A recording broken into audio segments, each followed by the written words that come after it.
ಸರ್ಕಾರದ check bounce ಆಗಿರುವಂತಹ ಒಂದು ಘಟನೆ ನಡೆದಿದೆ. ತಹಸೀಲ್ದಾರ್ ಕೊಟ್ಟಂತಹ ಚೆಕ್ನಲ್ಲಿ ದುಡ್ಡೇ ಇಲ್ಲ. ತಹಸೀಲ್ದಾರ್ ಕೊಟ್ಟ ಚೆಕ್ನ ಖಾತೆಯಲ್ಲಿ ಹಣವೇ ಇಲ್ಲ. ಸರ್ಕಾರಿ ಚೆಕ್ ಬೌನ್ಸ್ ಆಗಿರೋದು 6 ತಿಂಗಳಿಂದ. ಹಾಗಿದ್ರೆ ಸರ್ಕಾರದ ಚೆಕ್ನಲ್ಲಿ ಹಣವೇ ಇಲ್ವಾ? ಹಾಗಿದ್ರೆ ಅತಿವೃಷ್ಟಿಯ ಪರಿಹಾರಕ್ಕಾಗಿ ಕೊಟ್ಟಂತಹ ಚೆಕ್ ಇದು. ಆ ಚೆಕ್ ಬೌನ್ಸ್ ಆಗಿದೆ. 29/7/2024 ಕಳಸಾ ತಹಸೀಲ್ದಾರ್ ಚೆಕ್ ಅನ್ನ ಕೊಟ್ಟಿರ್ತಾರೆ. 1,20,000 ರೂಪಾಯಿ ಅಮೌಂಟಿನ ಚೆಕ್. ಈ ಚೆಕ್ ಈಗ ಬೌನ್ಸ್ ಆಗಿದೆ. ಹಾಗಿದ್ರೆ ಸರ್ಕಾರದ ಚೆಕ್ನಲ್ಲಿ 6 ತಿಂಗಳಿಂದ ಹಣನೇ ಇಲ್ವಾ? ಸರ್ಕಾರದ ಚೆಕ್ಕೆ ಬೌನ್ಸ್ ಆಗಿರೋದು, ಖಜಾನೆಯಲ್ಲಿ ದುಡ್ಡೇ ಇಲ್ವಾ ಅನ್ನುವಂತಹ ಪ್ರಶ್ನೆಗೆ ಕಾರಣ ಆಗಿದೆ. ಹಳುವಳ್ಳಿ ಗ್ರಾಮದ ಲಕ್ಷ್ಮಣ್ ಅನ್ನೋರ್ಗೆ ಈ ಚೆಕ್ ಅನ್ನ ನೀಡಲಾಗಿತ್ತು. 1,20,000 ರೂಪಾಯಿ ಚೆಕ್ ಇದು. ಚೆಕ್ ಅನ್ನ ಹಾಕಿದಾಗ ಆ ಖಾತೆಯಲ್ಲಿ ಹಣವೇ ಇಲ್ಲ ಅನ್ನುವಂತ ವಿಚಾರ ಗೊತ್ತಾಗಿದೆ. ಖಾತೆಯಲ್ಲಿ ಹಣ ಇಲ್ಲ ಅಂತ ಲಕ್ಷ್ಮಣ್ ವಾಪಸ್ ಬಂದಿದ್ದಾರೆ. 3 ತಹಸೀಲ್ದಾರ್ ಬದಲಾದ್ರೂ ಕೂಡ ಹಣ ಮಾತ್ರ ಸಿಕ್ಕಿಲ್ಲ. 20,000 ಕೊಟ್ರೆ 1 ಲಕ್ಷ ಸಿಗುತ್ತೆ ಅಂತ ಲಂಚದ ಆರೋಪವು ಕೇಳಿ ಬರ್ತಾ ಇದೆ.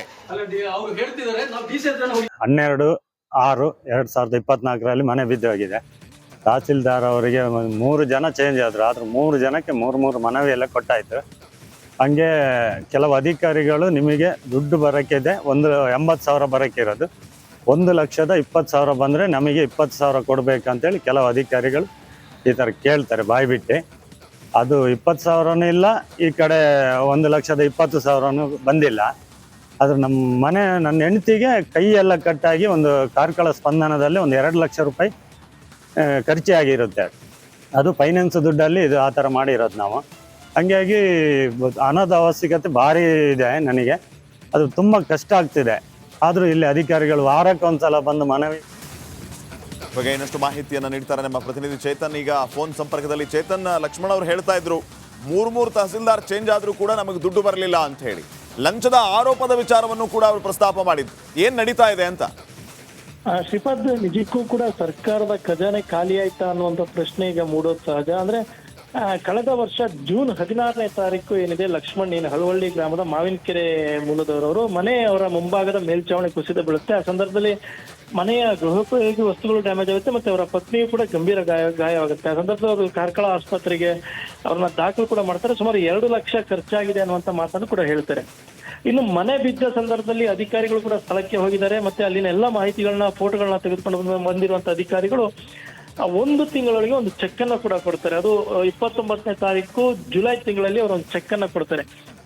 ಯಾವಾಗ ಚೆಕ್ ಕೊಡ್ತಾರೆ ಅದೇ ದಿನ ಲಕ್ಷ್ಮಣ್ ಅವರು ಬ್ಯಾಂಕ್ಗೆ ಅದನ್ನ ಕಲೆಕ್ಷನ್ ಕೂಡ ಹಾಕ್ತಾರೆ. ಅದಾದ ನಂತರ 1 ವಾರ ಆದ್ರೂ ಕೂಡ ಅವರ ಖಾತೆಗೆ ಹಣ ಜಮಾವಣೆ ಆಗದ ಹಿನ್ನೆಲೆಯಲ್ಲಿ ಅವರು ಬ್ಯಾಂಕ್ ಹೋಗಿ ವಿಚಾರಿಸಿದಾಗ ಬ್ಯಾಂಕ್ ನಿಂದ ಬರುವಂತ ಉತ್ತರ, ಆ ಖಾತೆಯಲ್ಲಿ ಏನು ತಹಸೀಲ್ದಾರ್ ಸಹಿ ಮಾಡಿಕೊಟ್ಟಿದ್ದಾರೆ ಆ ಖಾತೆಯಲ್ಲಿ ಹಣ ಇಲ್ಲ ಅನ್ನುವಂತ ಮಾತನ್ನ ಬ್ಯಾಂಕ್ನವ್ರು ಕೂಡ ಹೇಳ್ತಾರೆ. ಅಂದ್ರೆ ಅಲ್ಲಿಗೆ ಚೆಕ್ ಬೌನ್ಸ್ ಆಗಿದೆ ಅನ್ನೋದು ಕನ್ಫರ್ಮ್ ಆಗುತ್ತೆ ಲಕ್ಷ್ಮಣ್ಗೆ.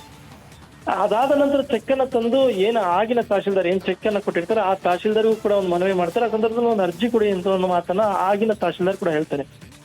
ಆಗ್ಲೂ ಕೂಡ ಅರ್ಜಿಯನ್ನ ಕೊಟ್ಟಿದ್ದಾರೆ. ಮತ್ತೆ ಕಳಸಾ ತಾಲೂಕು ಕಚೇರಿಯಲ್ಲಿ ವರ್ಷಕ್ಕೆ ಎಷ್ಟು ಜನ ತಹಸೀಲ್ದಾರ್ಗಳು ಬರ್ತಾರೋ, ಎಷ್ಟು ಜನ ಹೋಗ್ತಾರೆ ಅನ್ನೋ ಮಾಹಿತಿ ಸ್ಥಳೀಯರು ಕೂಡ ಇಲ್ಲ. ಇವತ್ತಿದ್ದವರು ನಾಳೆ ಕೂಡ ಇರೋದಿಲ್ಲ. ಅದೇ ರೀತಿ 4 ತಿಂಗಳಿಗೆ 3 ತಹಸೀಲ್ದಾರ್ ಕೂಡ ಬಂದಿರುವಂತದ್ದು. 3 ತಹಸೀಲ್ದಾರ್ ಕೂಡ ಮನವಿಯನ್ನ ಕೊಟ್ಟಿದ್ದಾರೆ. ಆದ್ರೆ ಇಲ್ಲಿವರೆಗೂ ಕೂಡ ಹಣ ಬಂದಿಲ್ಲ. ಮತ್ತೆ ಯಾರೊಬ್ರು ಕ್ಲರ್ಕ್ ಅನ್ನುವಂಥವ್ರು ಅವರೊಂದು ಬೇಡಿಕೆ ಇಟ್ಟಿದ್ದಾರೆ, 20,000 ಬೇಡಿಕೆ ಇಟ್ಟಿದ್ದಾರೆ. ಈಗ ಆ 20,000 ಕೊಟ್ಟರೆ ಉಳಿದಂತ 1 ಲಕ್ಷದ ಹಣ ಏನಿದೆ ಅದು ಪೂರ್ತಿ ನಿಮ್ಮ ಖಾತೆಗೆ ಬರೋಂಗೆ ಮಾಡ್ತೀನಿ ಅನ್ನುವಂತ ಮಾತನ್ನು ಹೇಳಿದ್ರೆ, ಮತ್ತೆ DC ಅವ್ರನ್ನ ಭೇಟಿ ಮಾಡಿ ಅಂತ ಮಾತನ್ನು ಕೂಡ ಹೇಳಿದ್ದಾರೆ. ಇದು ಎಲ್ಲ ಒಂದ್ ಕಡೆ ಲಕ್ಷ್ಮಣ್ ಇರ್ಬೋದು, ಮತ್ತೆ ಅಲ್ಲಿನ ಸ್ಥಳೀಯರು ಕೂಡ ಆಕ್ರೋಶಕ್ಕೆ ಕಾರಣ ಆಗಿದೆ. ಪರಿಹಾರದ ಹಣ ಕೊಡಬೇಕು. ಇದಕ್ಕೆ ಪೂರಕವಾಗಿ ಏನೆಲ್ಲ ಕ್ರಮ ಕೈಗೊಳ್ಳಬೇಕು, ಅಧಿಕಾರಿಗಳು ಕ್ರಮ ಕೈಗೊಳ್ಳಬೇಕು, ಖಾತೆಯಲ್ಲಿ ಹಣ ಇಡಬೇಕು. ಅದನ್ನ ಬಿಟ್ಟು ಉಡಾಫೆ ಉತ್ತರವನ್ನ ನೀಡುವಂಥದ್ದು, ಲಂಚವನ್ನ ಕೇಳುವಂಥದ್ದು, ಹಿರಿಯ ಅಧಿಕಾರಿಗಳನ್ನ ಭೇಟಿ ಮಾಡಿ ಅನ್ನುವಂಥದ್ದು, ಇವೆಲ್ಲವೂ ಸರಿ ಇಲ್ಲ ಅನ್ನುವಂಥ ಮಾತನ್ನು ಕೂಡ ಈಗ ಸ್ಥಳೀಯರು ಕೂಡ ಹೇಳ್ತಿರುವಂಥದ್ದು. ಒಂದು ಆಗ್ರಹವನ್ನ ಮಾಡ್ತಾರೆ. ತತ್ಕ್ಷಣವೇ ಲಕ್ಷ್ಮಣ್ ಅವರಿಗೆ 1,20,000 ಪರಿಹಾರವನ್ನ ನೀಡಬೇಕು. ಅವರು ಈಗಾಗಲೇ ಅವರ ಪತ್ನಿಗೆ ಮಾಡಿರುವಂತ 2 ಲಕ್ಷದ ಸಾಲ ಖರ್ಚು ಮಾಡಿದರೆ ಅದನ್ನ ಖಾಸಗಿ ಒಂದು ಫೈನಾನ್ಸ್ ಇಂದ ಪಡೆದವರು ಖರ್ಚನ್ನ ಮಾಡಿದ್ರೆ ಅದನ್ನು ತೀರ್ಸ್ಲಿಕ್ಕಾದ್ರೂ ಹಣ ಬಳಕೆ ಆಗುತ್ತೆ, ತಕ್ಷಣವೇ ಕೊಡಬೇಕು. ಇಲ್ಲಾಂದ್ರೆ ಬೇರೆ ರೀತಿಯ ಹೋರಾಟಗಳನ್ನ ಮಾಡ್ಬೇಕಾಗುತ್ತೆ ಅನ್ನೋ ಆಗ್ರಹವನ್ನು ಕೂಡ ಈಗ ಸದ್ಯಕ್ಕೆ ಸ್ಥಳೀಯರು ಮಾಡ್ತಿರುವಂತದ್ದು. ಶ್ರೀಪಾದ್, ಥ್ಯಾಂಕ್ ಯು ಚೇತನ್ ಮಾಹಿತಿಗಾಗಿ. ಸರ್ಕಾರದ ಚೆಕ್ ಬೌನ್ಸ್ ಆಗಿರುವಂತಹ ಒಂದು ಘಟನೆ ನಡೆದಿದೆ. ತಹಸೀಲ್ದಾರ್ ಕೊಟ್ಟಂತಹ ಚೆಕ್ನಲ್ಲಿ ದುಡ್ಡೇ ಇಲ್ಲ. ತಹಶೀಲ್ದಾರ್ ಕೊಟ್ಟ ಚೆಕ್ನ ಖಾತೆಯಲ್ಲಿ ಹಣವೇ ಇಲ್ಲ, ಸರ್ಕಾರಿ ಚೆಕ್ ಬೌನ್ಸ್ ಆಗಿರೋದು 6 ತಿಂಗಳಿಂದ. ಹಾಗಿದ್ರೆ ಸರ್ಕಾರದ ಚೆಕ್ನಲ್ಲಿ ಹಣವೇ ಇಲ್ವಾ? ಹಾಗಿದ್ರೆ ಅತಿವೃಷ್ಟಿಯ ಪರಿಹಾರಕ್ಕಾಗಿ ಕೊಟ್ಟಂತಹ ಚೆಕ್ ಇದು, ಆ ಚೆಕ್ ಬೌನ್ಸ್ ಆಗಿದೆ. 29/7/2024 ಕಳಸಾ ತಹಶೀಲ್ದಾರ್ ಚೆಕ್ ಅನ್ನ ಕೊಟ್ಟಿರ್ತಾರೆ. 1,20,20,000 ರೂಪಾಯಿಯ ಅಮೌಂಟಿನ ಚೆಕ್. ಈ ಚೆಕ್ ಈಗ ಬೌನ್ಸ್ ಆಗಿದೆ. ಹಾಗಿದ್ರೆ ಸರ್ಕಾರದ ಚೆಕ್ನಲ್ಲಿ 6 ತಿಂಗಳಿಂದ ಹಣನೇ ಇಲ್ವಾ? ಸರ್ಕಾರದ ಚೆಕ್ಕೆ ಬೌನ್ಸ್ ಆಗಿರೋದು, ಖಜಾನೆಯಲ್ಲಿ ದುಡ್ಡೇ ಇಲ್ವಾ ಅನ್ನುವಂತಹ ಪ್ರಶ್ನೆಗೆ ಕಾರಣ ಆಗಿದೆ. ಹಳುವಳ್ಳಿ ಗ್ರಾಮದ ಲಕ್ಷ್ಮಣ್ ಅನ್ನೋರ್ಗೆ ಈ ಚೆಕ್ ಅನ್ನ ನೀಡಲಾಗಿತ್ತು. 1,20,000 ರೂಪಾಯಿಯ ಚೆಕ್ ಇದು. ಚೆಕ್ ಅನ್ನ ಹಾಕಿದಾಗ ಆ ಖಾತೆಯಲ್ಲಿ ಹಣವೇ ಇಲ್ಲ ಅನ್ನುವಂತ ವಿಚಾರ ಗೊತ್ತಾಗಿದೆ. ಖಾತೆಯಲ್ಲಿ ಹಣ ಇಲ್ಲ ಅಂತ ಲಕ್ಷ್ಮಣ್ ವಾಪಸ್ ಬಂದಿದ್ದಾರೆ. 3 ತಹಸೀಲ್ದಾರ್ ಬದಲಾದ್ರೂ ಕೂಡ ಹಣ ಮಾತ್ರ ಸಿಕ್ಕಿಲ್ಲ. 20,000 ಕೊಟ್ರೆ 1 ಲಕ್ಷ ಸಿಗುತ್ತೆ ಅಂತ ಲಂಚದ ಆರೋಪವು ಕೇಳಿ ಬರ್ತಾ ಇದೆ. 12/6/2024 ಮನೆ ಬಿದ್ದೋಗಿದೆ. ತಹಸೀಲ್ದಾರ್ ಅವರಿಗೆ 3 ಜನ ಚೇಂಜ್ ಆದ್ರು, ಆದ್ರೆ 3 ಜನಕ್ಕೆ 3 ಮನವಿ ಎಲ್ಲ ಕೊಟ್ಟಾಯ್ತು. ಹಂಗೆ ಕೆಲವು ಅಧಿಕಾರಿಗಳು ನಿಮಗೆ ದುಡ್ಡು ಬರೋಕ್ಕಿದೆ, 80,000 ಬರೋಕ್ಕಿರೋದು, 1,20,000 ಬಂದರೆ ನಮಗೆ 20,000 ಕೊಡ್ಬೇಕಂತೇಳಿ ಕೆಲವು ಅಧಿಕಾರಿಗಳು ಈ ಥರ ಕೇಳ್ತಾರೆ ಬಾಯಿ ಬಿಟ್ಟು. ಅದು 20,000ನೂ ಇಲ್ಲ, ಈ ಕಡೆ 1,20,000 ಬಂದಿಲ್ಲ. ಆದ್ರೆ ನನ್ನ ಹೆಂಡತಿಗೆ ಕೈ ಎಲ್ಲ ಕಟ್ಟಾಗಿ ಒಂದು ಕಾರ್ಕಳ ಸ್ಪಂದನದಲ್ಲಿ 2 ಲಕ್ಷ ರೂಪಾಯಿ ಖರ್ಚಾಗಿರುತ್ತೆ. ಅದು ಫೈನಾನ್ಸ್ ದುಡ್ಡಲ್ಲಿ ಇದು ಆ ಥರ ಮಾಡಿರೋದು ನಾವು. ಹಂಗಾಗಿ ಹಣದ ಅವಶ್ಯಕತೆ ಭಾರಿ ಇದೆ ನನಗೆ, ಅದು ತುಂಬ ಕಷ್ಟ ಆಗ್ತಿದೆ. ಆದರೂ ಇಲ್ಲಿ ಅಧಿಕಾರಿಗಳು ವಾರಕ್ಕೆ ಒಂದ್ಸಲ ಬಂದು ಮನವಿ ಬಗ್ಗೆ ಇನ್ನಷ್ಟು ಮಾಹಿತಿಯನ್ನು ನೀಡ್ತಾರೆ ನಮ್ಮ ಪ್ರತಿನಿಧಿ ಚೇತನ್. ಈಗ ಫೋನ್ ಸಂಪರ್ಕದಲ್ಲಿ ಚೇತನ್, ಲಕ್ಷ್ಮಣ್ ಅವರು ಹೇಳ್ತಾ ಇದ್ರು 3 ತಹಸೀಲ್ದಾರ್ ಚೇಂಜ್ ಆದ್ರೂ ಕೂಡ ನಮಗೆ ದುಡ್ಡು ಬರಲಿಲ್ಲ ಅಂತ ಹೇಳಿ. ಲಂಚದ ಆರೋಪದ ವಿಚಾರವನ್ನು ಕೂಡ ಅವರು ಪ್ರಸ್ತಾಪ ಮಾಡಿದ್ರು. ಏನ್ ನಡೀತಾ ಇದೆ ಅಂತ? ಶ್ರೀಪಾದ್, ನಿಜಕ್ಕೂ ಕೂಡ ಸರ್ಕಾರದ ಖಜಾನೆ ಖಾಲಿ ಆಯ್ತಾ ಅನ್ನುವಂಥ ಪ್ರಶ್ನೆ ಈಗ ಮೂಡೋದು ಸಹಜ. ಅಂದ್ರೆ ಕಳೆದ ವರ್ಷ ಜೂನ್ 16 ಏನಿದೆ, ಲಕ್ಷ್ಮಣ್ ಹಳುವಳ್ಳಿ ಗ್ರಾಮದ ಮಾವಿನಕೆರೆ ಮೂಲದವರವರು ಅವರ ಮುಂಭಾಗದ ಮೇಲ್ಚಾವಣಿ ಕುಸಿತ ಬೀಳುತ್ತೆ. ಆ ಸಂದರ್ಭದಲ್ಲಿ ಮನೆಯ ಗೃಹೋಪಯೋಗಿ ವಸ್ತುಗಳು ಡ್ಯಾಮೇಜ್ ಆಗುತ್ತೆ, ಮತ್ತೆ ಅವರ ಪತ್ನಿಯು ಕೂಡ ಗಂಭೀರ ಗಾಯವಾಗುತ್ತೆ. ಆ ಸಂದರ್ಭದಲ್ಲಿ ಅವರು ಕಾರ್ಕಳ ಆಸ್ಪತ್ರೆಗೆ ಅವ್ರನ್ನ ದಾಖಲು ಕೂಡ ಮಾಡ್ತಾರೆ. ಸುಮಾರು 2 ಲಕ್ಷ ಖರ್ಚಾಗಿದೆ ಅನ್ನುವಂಥ ಮಾತನ್ನು ಕೂಡ ಹೇಳ್ತಾರೆ. ಇನ್ನು ಮನೆ ಬಿದ್ದ ಸಂದರ್ಭದಲ್ಲಿ ಅಧಿಕಾರಿಗಳು ಕೂಡ ಸ್ಥಳಕ್ಕೆ ಹೋಗಿದ್ದಾರೆ. ಮತ್ತೆ ಅಲ್ಲಿನ ಎಲ್ಲ ಮಾಹಿತಿಗಳನ್ನ, ಫೋಟೋಗಳನ್ನ ತೆಗೆದುಕೊಂಡು ಬಂದಿರುವಂತ ಅಧಿಕಾರಿಗಳು 1 ತಿಂಗಳೊಳಗೆ ಒಂದು ಚೆಕ್ ಅನ್ನ ಕೂಡ ಕೊಡ್ತಾರೆ. ಅದು 29ನೇ ತಾರೀಕು ಜುಲೈ ತಿಂಗಳಲ್ಲಿ ಅವರು ಒಂದು ಚೆಕ್ ಅನ್ನ ಕೊಡ್ತಾರೆ. ಯಾವಾಗ ಚೆಕ್ ಕೊಡ್ತಾರೆ ಅದೇ ದಿನ ಏನ್ ಲಕ್ಷ್ಮಣ್ ಅವರು ಬ್ಯಾಂಕ್ ಅದನ್ನ ಕಲೆಕ್ಷನ್ ಕೂಡ ಹಾಕ್ತಾರೆ. ಅದಾದ ನಂತರ 1 ವಾರ ಆದ್ರೂ ಕೂಡ ಅವರ ಖಾತೆಗೆ ಹಣ ಜಮಾವಣೆ ಆಗದ ಹಿನ್ನೆಲೆಯಲ್ಲಿ ಅವರು ಬ್ಯಾಂಕ್ ಹೋಗಿ ವಿಚಾರಿಸಿದಾಗ ಬ್ಯಾಂಕ್ ನಿಂದ ಬರುವಂತ ಉತ್ತರ, ಆ ಖಾತೆಯಲ್ಲಿ ಏನು ತಹಶೀಲ್ದಾರ್ ಸಹಿ ಮಾಡಿಕೊಟ್ಟಿದ್ದಾರೆ ಆ ಖಾತೆಯಲ್ಲಿ ಹಣ ಇಲ್ಲ ಅನ್ನುವಂತ ಮಾತನ್ನ ಬ್ಯಾಂಕ್ನವ್ರು ಕೂಡ ಹೇಳ್ತಾರೆ. ಅಂದ್ರೆ ಅಲ್ಲಿಗೆ ಚೆಕ್ ಬೌನ್ಸ್ ಆಗಿದೆ ಅನ್ನುವಂಥದ್ದು ಕನ್ಫರ್ಮ್ ಆಗುತ್ತೆ ಲಕ್ಷ್ಮಣ್ಗೆ. ಅದಾದ ನಂತರ ಚೆಕ್ ಅನ್ನ ತಂದು ಏನು ಆಗಿನ ತಹಶೀಲ್ದಾರ್ ಏನ್ ಚೆಕ್ ಅನ್ನ ಕೊಟ್ಟಿರ್ತಾರೆ ಆ ತಹಶೀಲ್ದಾರ್ಗೂ ಕೂಡ ಒಂದು ಮನವಿ ಮಾಡ್ತಾರೆ. ಆ ಸಂದರ್ಭದಲ್ಲಿ ಒಂದು ಅರ್ಜಿ ಕೊಡಿ ಅಂತ ಒಂದು ಮಾತನ್ನ ಆಗಿನ ತಹಶೀಲ್ದಾರ್ ಕೂಡ ಹೇಳ್ತಾರೆ. ಆಗ್ಲೂ ಕೂಡ ಅರ್ಜಿಯನ್ನ ಕೊಟ್ಟಿದ್ದಾರೆ. ಮತ್ತೆ ಕಳಸಾ ತಾಲೂಕು ಕಚೇರಿಯಲ್ಲಿ ವರ್ಷಕ್ಕೆ ಎಷ್ಟು ಜನ ತಹಶೀಲ್ದಾರ್ಗಳು ಬರ್ತಾರೋ, ಎಷ್ಟು ಜನ ಹೋಗ್ತಾರೆ ಅನ್ನುವಂಥ ಮಾಹಿತಿ ಸ್ಥಳೀಯರು ಕೂಡ ಇಲ್ಲ. ಇವತ್ತಿದ್ದವರು ನಾಳೆ ಕೂಡ ಇರೋದಿಲ್ಲ.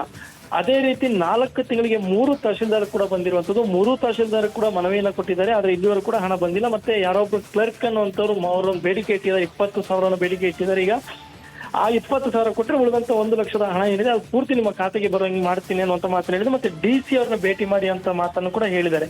ಇದು ಎಲ್ಲ ಒಂದ್ ಕಡೆ ಲಕ್ಷ್ಮಣ್ ಇರ್ಬೋದು, ಮತ್ತೆ ಅಲ್ಲಿನ ಸ್ಥಳೀಯರು ಕೂಡ ಆಕ್ರೋಶಕ್ಕೆ ಕಾರಣ ಆಗಿದೆ. ಪರಿಹಾರದ ಹಣ ಕೊಡಬೇಕು, ಇದಕ್ಕೆ ಪೂರಕವಾಗಿ ಏನೆಲ್ಲ ಕ್ರಮ ಕೈಗೊಳ್ಳಬೇಕು, ಅಧಿಕಾರಿಗಳು ಕ್ರಮ ಕೈಗೊಳ್ಬೇಕು, ಖಾತೆಯಲ್ಲಿ ಹಣ ಇಡಬೇಕು. ಅದನ್ನ ಬಿಟ್ಟು ಉಡಾಫೆ ಉತ್ತರವನ್ನ ನೀಡುವಂಥದ್ದು, ಲಂಚವನ್ನ ಕೇಳುವಂಥದ್ದು, ಹಿರಿಯ ಅಧಿಕಾರಿಗಳನ್ನ ಭೇಟಿ ಮಾಡಿ ಅನ್ನುವಂಥದ್ದು, ಇವೆಲ್ಲವೂ ಸರಿ ಇಲ್ಲ ಅನ್ನುವಂಥ ಮಾತನ್ನು ಕೂಡ ಈಗ ಸ್ಥಳೀಯರು ಕೂಡ ಹೇಳ್ತಿರುವಂಥದ್ದು.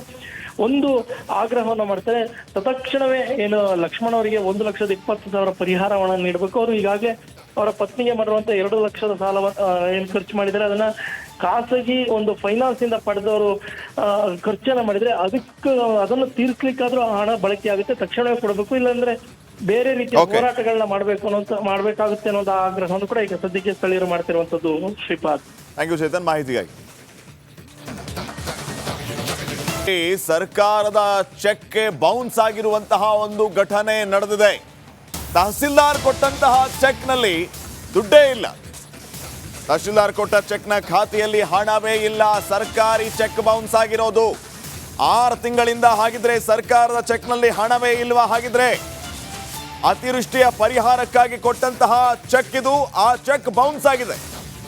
29/7/2024 ಕಳಸಾ ತಹಸೀಲ್ದಾರ್ ಚೆಕ್ ಅನ್ನ ಕೊಟ್ಟಿದ್ದಾರೆ. 1,20,000 ರೂಪಾಯಿ ಅಮೌಂಟಿನ ಚೆಕ್. ಈ ಚೆಕ್ ಈಗ ಬೌನ್ಸ್ ಆಗಿದೆ. ಹಾಗಿದ್ರೆ ಸರ್ಕಾರದ ಚೆಕ್ನಲ್ಲಿ 6 ತಿಂಗಳಿಂದ ಹಣನೇ ಇಲ್ವಾ? ಸರ್ಕಾರದ ಚೆಕ್ಕೆ ಬೌನ್ಸ್ ಆಗಿರೋದು, ಖಜಾನೆಯಲ್ಲಿ ದುಡ್ಡೇ ಇಲ್ವಾ ಅನ್ನುವಂತಹ ಪ್ರಶ್ನೆಗೆ ಕಾರಣ ಆಗಿದೆ. ಹಳುವಳ್ಳಿ ಗ್ರಾಮದ ಲಕ್ಷ್ಮಣ್ ಅನ್ನೋರ್ಗೆ ಈ ಚೆಕ್ ಅನ್ನ ನೀಡಲಾಗಿತ್ತು. 1,20,000 ರೂಪಾಯಿ ಚೆಕ್ ಇದು. ಚೆಕ್ ಅನ್ನ ಹಾಕಿದಾಗ ಆ ಖಾತೆಯಲ್ಲಿ ಹಣವೇ ಇಲ್ಲ ಅನ್ನುವಂತ ವಿಚಾರ ಗೊತ್ತಾಗಿದೆ. ಖಾತೆಯಲ್ಲಿ ಹಣ ಇಲ್ಲ ಅಂತ ಲಕ್ಷ್ಮಣ್ ವಾಪಸ್ ಬಂದಿದ್ದಾರೆ. 3 ತಹಸೀಲ್ದಾರ್ ಬದಲಾದ್ರೂ ಕೂಡ ಹಣ ಮಾತ್ರ ಸಿಕ್ಕಿಲ್ಲ. 20,000 ಕೊಟ್ರೆ 1 ಲಕ್ಷ ಸಿಗುತ್ತೆ ಅಂತ ಲಂಚದ ಆರೋಪವು ಕೇಳಿ ಬರ್ತಾ ಇದೆ. 12/6/2024 ಮನೆ ಬಿದ್ದು ಹೋಗಿದೆ. ತಹಸೀಲ್ದಾರ್ ಅವರಿಗೆ 3 ಜನ ಚೇಂಜ್ ಆದ್ರೆ 3 ಜನಕ್ಕೆ 3 ಮನವಿ ಎಲ್ಲ ಕೊಟ್ಟಾಯ್ತು. ಹಂಗೆ ಕೆಲವು ಅಧಿಕಾರಿಗಳು ನಿಮಗೆ ದುಡ್ಡು ಬರೋಕ್ಕಿದೆ 80,000 ಬರೋಕ್ಕಿರೋದು, 1,20,000 ಬಂದರೆ ನಮಗೆ 20,000 ಕೊಡ್ಬೇಕಂತೇಳಿ ಕೆಲವು ಅಧಿಕಾರಿಗಳು ಈ ಥರ ಕೇಳ್ತಾರೆ ಬಾಯಿ ಬಿಟ್ಟು. ಅದು 20,000ನೂ ಇಲ್ಲ, ಈ ಕಡೆ 1,20,000 ಬಂದಿಲ್ಲ. ಆದ್ರೆ ನನ್ನ ಹೆಂಡತಿಗೆ ಕೈ ಎಲ್ಲ ಕಟ್ಟಾಗಿ ಒಂದು ಕಾರ್ಕಳ ಸ್ಪಂದನದಲ್ಲಿ 2 ಲಕ್ಷ ರೂಪಾಯಿ ಖರ್ಚಾಗಿರುತ್ತೆ. ಅದು ಫೈನಾನ್ಸ್ ದುಡ್ಡಲ್ಲಿ ಇದು ಆ ಥರ ಮಾಡಿರೋದು ನಾವು. ಹಂಗಾಗಿ ಹಣದ ಅವಶ್ಯಕತೆ ಭಾರಿ ಇದೆ ನನಗೆ. ಅದು ತುಂಬ ಕಷ್ಟ ಆಗ್ತಿದೆ. ಆದರೂ ಇಲ್ಲಿ ಅಧಿಕಾರಿಗಳು ವಾರಕ್ಕೊಂದ್ಸಲ ಬಂದು ಮನವಿ ಬಗ್ಗೆ ಇನ್ನಷ್ಟು ಮಾಹಿತಿಯನ್ನು ನೀಡ್ತಾರೆ ನಮ್ಮ ಪ್ರತಿನಿಧಿ ಚೇತನ್. ಈಗ ಫೋನ್ ಸಂಪರ್ಕದಲ್ಲಿ ಚೇತನ್, ಲಕ್ಷ್ಮಣ್ ಅವರು ಹೇಳ್ತಾ ಇದ್ರು 3 ತಹಸೀಲ್ದಾರ್ ಚೇಂಜ್ ಆದರೂ ಕೂಡ ನಮಗೆ ದುಡ್ಡು ಬರಲಿಲ್ಲ ಅಂತ ಹೇಳಿ. ಲಂಚದ ಆರೋಪದ ವಿಚಾರವನ್ನು ಕೂಡ ಅವರು ಪ್ರಸ್ತಾಪ ಮಾಡಿದ್ರು. ಏನ್ ನಡೀತಾ ಇದೆ ಅಂತ? ಶ್ರೀಪಾದ್, ನಿಜಕ್ಕೂ ಕೂಡ ಸರ್ಕಾರದ ಖಜಾನೆ ಖಾಲಿ ಆಯ್ತಾ ಅನ್ನುವಂತ ಪ್ರಶ್ನೆ ಈಗ ಮೂಡೋದು ಸಹಜ. ಅಂದ್ರೆ ಕಳೆದ ವರ್ಷ ಜೂನ್ 16 ಏನಿದೆ, ಲಕ್ಷ್ಮಣ್ ಹಳುವಳ್ಳಿ ಗ್ರಾಮದ ಮಾವಿನಕೆರೆ ಮೂಲದವರವರು ಅವರ ಮುಂಭಾಗದ ಮೇಲ್ಚಾವಣಿ ಕುಸಿದು ಬೀಳುತ್ತೆ. ಆ ಸಂದರ್ಭದಲ್ಲಿ ಮನೆಯ ಗೃಹೋಪಯೋಗಿ ವಸ್ತುಗಳು ಡ್ಯಾಮೇಜ್ ಆಗುತ್ತೆ, ಮತ್ತೆ ಅವರ ಪತ್ನಿಯು ಕೂಡ ಗಂಭೀರ ಗಾಯವಾಗುತ್ತೆ. ಆ ಸಂದರ್ಭದಲ್ಲಿ ಅವರು ಕಾರ್ಕಳ ಆಸ್ಪತ್ರೆಗೆ ಅವ್ರನ್ನ ದಾಖಲು ಕೂಡ ಮಾಡ್ತಾರೆ. ಸುಮಾರು 2 ಲಕ್ಷ ಖರ್ಚಾಗಿದೆ ಅನ್ನುವಂತ ಮಾತನ್ನು ಕೂಡ ಹೇಳ್ತಾರೆ. ಇನ್ನು ಮನೆ ಬಿದ್ದ ಸಂದರ್ಭದಲ್ಲಿ ಅಧಿಕಾರಿಗಳು ಕೂಡ ಸ್ಥಳಕ್ಕೆ ಹೋಗಿದ್ದಾರೆ. ಮತ್ತೆ ಅಲ್ಲಿನ ಎಲ್ಲಾ ಮಾಹಿತಿಗಳನ್ನ, ಫೋಟೋಗಳನ್ನ ತೆಗೆದುಕೊಂಡು ಬಂದಿರುವಂತ ಅಧಿಕಾರಿಗಳು 1 ತಿಂಗಳೊಳಗೆ ಒಂದು ಚೆಕ್ ಅನ್ನ ಕೂಡ ಕೊಡ್ತಾರೆ. ಅದು 29 ಜುಲೈ ತಿಂಗಳಲ್ಲಿ ಅವರು ಒಂದು ಚೆಕ್ ಅನ್ನ ಕೊಡ್ತಾರೆ. ಯಾವಾಗ ಚೆಕ್ ಕೊಡ್ತಾರೆ ಅದೇ ದಿನ ಲಕ್ಷ್ಮಣ್ ಅವರು ಬ್ಯಾಂಕ್ಗೆ ಅದನ್ನ ಕಲೆಕ್ಷನ್ ಕೂಡ ಹಾಕ್ತಾರೆ. ಅದಾದ ನಂತರ 1 ವಾರ ಆದ್ರೂ ಕೂಡ ಅವರ ಖಾತೆಗೆ ಹಣ ಜಮಾವಣೆ ಆಗದ ಹಿನ್ನೆಲೆಯಲ್ಲಿ ಅವರು ಬ್ಯಾಂಕ್ ಹೋಗಿ ವಿಚಾರಿಸಿದಾಗ ಬ್ಯಾಂಕ್ ನಿಂದ ಬರುವಂತ ಉತ್ತರ, ಆ ಖಾತೆಯಲ್ಲಿ ಏನು ತಹಶೀಲ್ದಾರ್ ಸಹಿ ಮಾಡಿಕೊಟ್ಟಿದ್ದಾರೆ ಆ ಖಾತೆಯಲ್ಲಿ ಹಣ ಇಲ್ಲ ಅನ್ನುವಂತ ಮಾತನ್ನ ಬ್ಯಾಂಕ್ನವ್ರು ಕೂಡ ಹೇಳ್ತಾರೆ. ಅಂದ್ರೆ ಅಲ್ಲಿಗೆ ಚೆಕ್ ಬೌನ್ಸ್ ಆಗಿದೆ ಅನ್ನೋದು ಕನ್ಫರ್ಮ್ ಆಗುತ್ತೆ ಲಕ್ಷ್ಮಣ್ಗೆ. ಅದಾದ ನಂತರ ಚೆಕ್ ಅನ್ನ ತಂದು ಆಗಿನ ತಹಶೀಲ್ದಾರ್ ಚೆಕ್ ಅನ್ನ ಕೊಟ್ಟಿರ್ತಾರೆ ಆ ತಹಶೀಲ್ದಾರ್ಗೂ ಕೂಡ ಒಂದು ಮನವಿ ಮಾಡ್ತಾರೆ. ಆ ಸಂದರ್ಭದಲ್ಲಿ ಒಂದು ಅರ್ಜಿ ಕೊಡಿ ಅಂತ ಒಂದು ಮಾತನ್ನ ಆಗಿನ ತಹಶೀಲ್ದಾರ್ ಕೂಡ ಹೇಳ್ತಾರೆ. ಆಗಲೂ ಕೂಡ ಅರ್ಜಿಯನ್ನ ಕೊಟ್ಟಿದ್ದಾರೆ. ಮತ್ತೆ ಕಳಸಾ ತಾಲೂಕು ಕಚೇರಿಯಲ್ಲಿ ವರ್ಷಕ್ಕೆ ಎಷ್ಟು ಜನ ತಹಶೀಲ್ದಾರ್ಗಳು ಬರ್ತಾರೋ, ಎಷ್ಟು ಜನ ಹೋಗ್ತಾರೆ ಅನ್ನೋ ಮಾಹಿತಿ ಸ್ಥಳೀಯರು ಕೂಡ ಇಲ್ಲ. ಇವತ್ತಿದ್ದವರು ನಾಳೆ ಕೂಡ ಇರೋದಿಲ್ಲ. ಅದೇ ರೀತಿ 4 ತಿಂಗಳಿಗೆ 3 ತಹಶೀಲ್ದಾರ್ ಕೂಡ ಬಂದಿರುವಂತದ್ದು. 3 ತಹಶೀಲ್ದಾರ್ ಕೂಡ ಮನವಿಯನ್ನ ಕೊಟ್ಟಿದ್ದಾರೆ, ಆದ್ರೆ ಇಲ್ಲಿವರೆಗೂ ಕೂಡ ಹಣ ಬಂದಿಲ್ಲ. ಮತ್ತೆ ಯಾರೊಬ್ರು ಕ್ಲರ್ಕ್ ಅನ್ನುವಂಥವ್ರು ಅವರೊಂದು ಬೇಡಿಕೆ ಇಟ್ಟಿದ್ದಾರೆ, 20,000 ಬೇಡಿಕೆ ಇಟ್ಟಿದ್ದಾರೆ. ಈಗ ಆ 20,000 ಕೊಟ್ಟರೆ ಉಳಿದಂತ 1 ಲಕ್ಷದ ಹಣ ಏನಿದೆ ಅದು ಪೂರ್ತಿ ನಿಮ್ಮ ಖಾತೆಗೆ ಬರೋಂಗೆ ಮಾಡ್ತೀನಿ ಅನ್ನುವಂತ ಮಾತನ್ನು ಹೇಳಿದ್ರು. ಮತ್ತೆ DC ಅವ್ರನ್ನ ಭೇಟಿ ಮಾಡಿ ಅಂತ ಮಾತನ್ನು ಕೂಡ ಹೇಳಿದ್ದಾರೆ. ಇದು ಎಲ್ಲ ಒಂದ್ ಕಡೆ ಲಕ್ಷ್ಮಣ್ ಇರ್ಬೋದು, ಮತ್ತೆ ಅಲ್ಲಿನ ಸ್ಥಳೀಯರು ಕೂಡ ಆಕ್ರೋಶಕ್ಕೆ ಕಾರಣ ಆಗಿದೆ. ಪರಿಹಾರದ ಹಣ ಕೊಡಬೇಕು. ಇದಕ್ಕೆ ಪೂರಕವಾಗಿ ಏನೆಲ್ಲ ಕ್ರಮ ಕೈಗೊಳ್ಳಬೇಕು, ಅಧಿಕಾರಿಗಳು ಕ್ರಮ ಕೈಗೊಳ್ಳಬೇಕು, ಖಾತೆಯಲ್ಲಿ ಹಣ ಇಡಬೇಕು. ಅದನ್ನ ಬಿಟ್ಟು ಉಡಾಫೆ ಉತ್ತರವನ್ನ ನೀಡುವಂಥದ್ದು, ಲಂಚವನ್ನ ಕೇಳುವಂಥದ್ದು, ಹಿರಿಯ ಅಧಿಕಾರಿಗಳನ್ನ ಭೇಟಿ ಮಾಡಿ ಅನ್ನುವಂಥದ್ದು ಇವೆಲ್ಲವೂ ಸರಿ ಇಲ್ಲ ಅನ್ನುವಂಥ ಮಾತನ್ನು ಕೂಡ ಈಗ ಸ್ಥಳೀಯರು ಕೂಡ ಹೇಳ್ತಿರುವಂಥದ್ದು.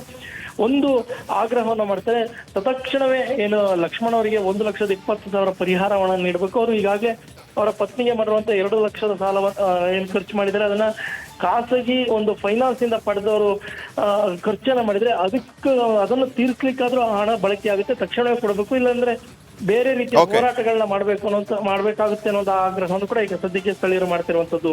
ಶ್ರೀಪಾದ್, ಥ್ಯಾಂಕ್ ಯು ಚೇತನ್ ಮಾಹಿತಿಗಾಗಿ.